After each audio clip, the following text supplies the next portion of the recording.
Bonjour les Verseaux et ascendants Verseaux et bienvenue sur votre escale Astro Tarot, guidance de vos énergies pour la lunaison du 13 novembre au 12 décembre 2023.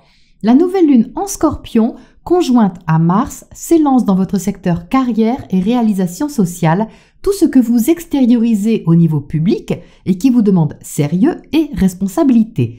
La présence de Mars peut donc générer une nouveauté au niveau professionnel, comme le fait de vous impliquer sérieusement dans quelque chose de nouveau. Si vous ne travaillez pas ou plus, c'est votre position d'autorité par rapport à quelque chose qui est impactée ici. L'opposition à Uranus souligne une dualité entre votre vie professionnelle ou sociale et votre vie familiale et privée, avec un équilibre à trouver à ce niveau, sûrement avec une décision à prendre. Que ce soit une nouvelle façon de gérer vos habitudes, votre argent ou votre activité, il y a un virage à prendre sur ce cycle lunaire. C'est important pour vous en termes de positionnement, avec une recherche de stabilité dans l'instabilité et de mieux-être surtout avec le trigone à Neptune. Mercure et Vénus seront en harmonie sur cette nouvelle lune et vont favoriser les projets avec un goût d'aventure, que ce soit avec quelqu'un que vous aimez ou quelque chose que vous appréciez et souhaitez partager. Le carré Mercure-Saturne étant toujours présent, il peut être un peu contraignant au niveau financier, mais pas bloquant. Peut-être tout simplement que vous ferez davantage attention à vos investissements, surtout au niveau des envies de plaisir spontanées.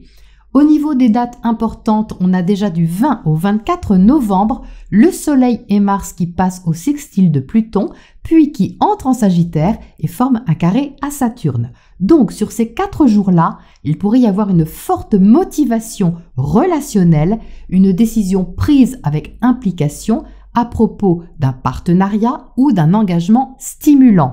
Ce sera suivi d'un élan libérateur et nouveau, mais qui demandera une certaine rigueur avant de se déployer. Alors il peut y avoir un peu d'impatience face aux contraintes de temps, et si ce n'est pas extérieur, ça peut être le temps que vous fassiez à une nouveauté qui peut marquer un décalage. Passer à l'action, c'est une chose, mais comme il y aura sûrement des choses à assumer en amont, ça peut générer un peu d'inconfort autour de la pleine lune notamment.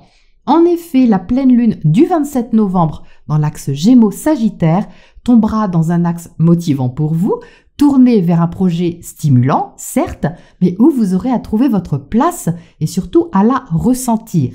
Il peut s'agir de votre place dans un groupe, un collectif, ou encore de votre affirmation dans les réseaux sociaux, comme il peut s'agir aussi de ce que vous voulez personnellement partager. Des idées, des passions, des pensées philosophiques pour changer le monde, enfin quelque chose qui vous enthousiasme, quelle que soit la forme.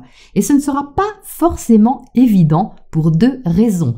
La première raison, c'est que le carré à Saturne obligera à garder une certaine posture de stabilité.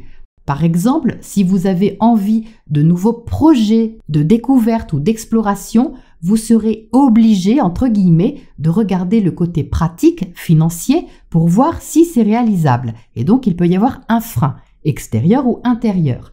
La deuxième raison, c'est que Mercure, qui maîtrisera cette lune en Gémeaux, se trouvera en Sagittaire et en carré à Neptune. Et ça peut contribuer à faire des plans sur la comète, sûrement inspirants, mais en décalage avec la réalité.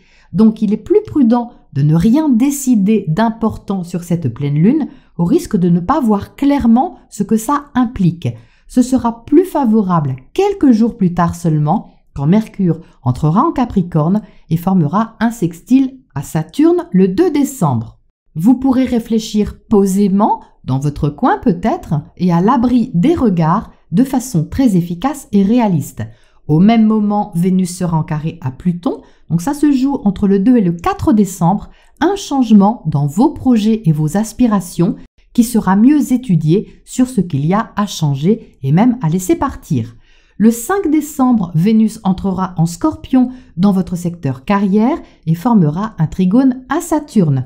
C'est une place enviable parce qu'il peut y avoir ici une agréable reconnaissance ou un résultat constructif qui a de la valeur et peut aussi stabiliser une situation, un engagement ou une relation. Il peut y avoir un investissement sérieux à cette date, affectif ou matériel, visible et assumé aux yeux de tous. Enfin, du 8 au 10 décembre, Mercure sera en trigone à Jupiter rétro et Vénus formera une opposition à ce même Jupiter rétro. Donc ici, il y aura une dualité entre ce que vous souhaitez développer à l'abri des regards dans votre sphère privée et une autre énergie plus extériorisée au niveau relationnel. Par exemple, vous êtes en train de travailler sur un projet qui vous passionne, on va dire une création de petites pâtisseries diverses et variées en vue d'un événement à venir. Donc vous êtes occupé dans votre atelier cuisine et puis vous avez en même temps à gérer une énergie extérieure, c'est-à-dire un endroit public où on vous demande de venir présenter vos gâteaux. Donc c'est intéressant, mais c'est pas facile d'être au four et au moulin. Et Mercure en Capricorne va apporter ici une inspiration très sage en vous soufflant dans l'oreille. Oui, mais c'est quoi ton but ? Va donc dans le sens qui te nourrit et qui correspond à ta vraie motivation intérieure. C'est tout bon ça. Donc vous trouverez un arrangement avec vous-même les Verseaux et peut-être avec l'autre évidemment. Alors ne fuyez pas parce que ça peut être très intéressant. C'est donc une lunaison assez extérieure et sociale pour vous qui vous invite à ouvrir un chemin, le vôtre, en observant en cours de route ce que vous souhaitez vraiment réaliser et partager. Et votre tirage confirme l'énergie de changement et de projet qu'il est nécessaire de clarifier en vous-même. Vous entrez avec la roue de fortune. Super! Il y a ici une envie de bouger les lignes, relancer une dynamique dans votre vie, faire évoluer votre situation personnelle, vos envies ou vos ambitions. Alors, j'ai pas l'impression que vous subissez quelque chose, les Verseaux, puisqu'en première position, la roue de fortune montre que c'est vous qui décidez d'insuffler un mouvement plus dynamique envers quelque chose que vous souhaitez sûrement. Mais alors, vous avez ce 7 d'épée au centre qui n'est pas si certain de certaines choses. Alors, on a l'habitude de dire que le 7 d'épée dissimule ses intentions et que quelque chose n'est pas clair. Mais je ne pense pas qu'il s'agisse de quelqu'un d'extérieur en particulier. Comme cette carte est au centre, c'est sûrement vous qui n'êtes pas clair avec vous-même à propos de certaines choses. Bon, alors on est évidemment dans le carré Mercure-Neptune de la pleine lune avec cette carte où vous risquez effectivement de ne pas bien voir ce qui se profile. C'est pas forcément parce que vous ne voulez pas voir, mais peut-être parce que vous imaginez quelque chose et que vous ne souhaitez pas en parler, ou pas tout de suite, ou peut-être parce que vous ne savez pas trop comment aborder un sujet et que vous attendez de voir un peu en retrait ce que ça donne. Parce qu'il y a quelque chose de motivant ici avec le 3 de feu à droite. Il y a une motivation, une envie d'expression, de partage, de découverte qui n'est pas irréelle. Elle est ici déjà. La roue de fortune vous pousse même dans cette direction. Donc c'est comme si vous aviez envie, parce que c'est prometteur, mais que vous avanciez un peu en crabe. La roue de fortune est franche, le 7 d'épée botte un peu en touche.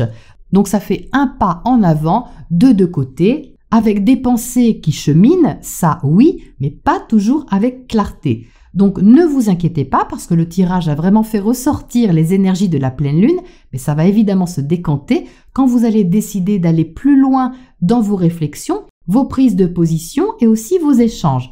Donc prenez le temps de voir si ce 3 de feu vous convient ou pas. Vous avez peut-être raison de vous méfier, enfin dans un premier temps en tout cas.